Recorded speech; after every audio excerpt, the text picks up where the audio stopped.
Élever des pucerons et leur transmettre un virus de la jaunisse pour tester la résistance de différentes variétés de betteraves sucrières.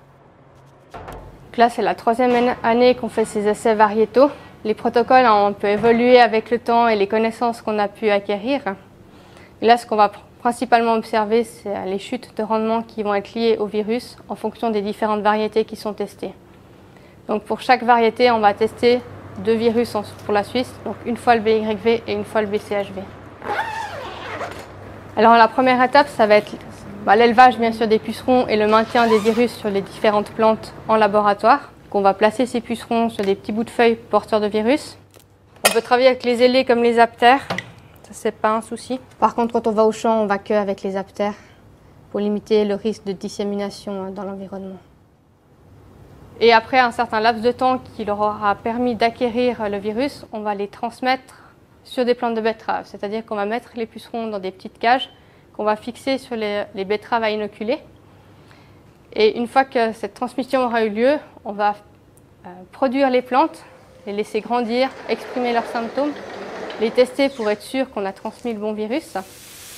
Et après, lancer un élevage de pucerons sur ces plantes afin d'avoir assez de matériel pour aller dehors.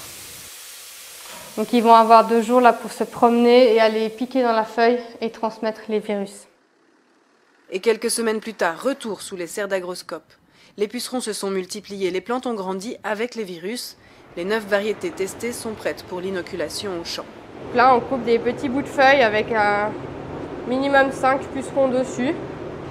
Au champ, avec une petite pince, on va les déposer au cœur de chaque betterave du rang du centre de chaque variété. Et on va laisser ça une semaine et une semaine après, on traite pour éliminer tous les pucerons. Histoire qu'on ne fasse pas l'inoculation pour toute la parcelle, mais juste l'essai. Étape de laboratoire cruciale pour la réussite de ces essais qui ont débuté après l'année 2020, catastrophique pour les producteurs, entraînant parfois jusqu'à 50% de perte de rendement. Voilà. Et la recherche avance, mais lentement. Donc on fait chaque année, je pense, des petits pas en plus au niveau de ce qu'on va appeler plutôt une tolérance. Éliminer les pucerons, ça va être quasiment mission impossible. C'est quelque chose qui est présent partout dans l'environnement. Il est très polyphage, le principal vecteur. Donc le fait de travailler avec des variétés qui sont plus tolérantes, on va minimiser le risque de perte de rendement.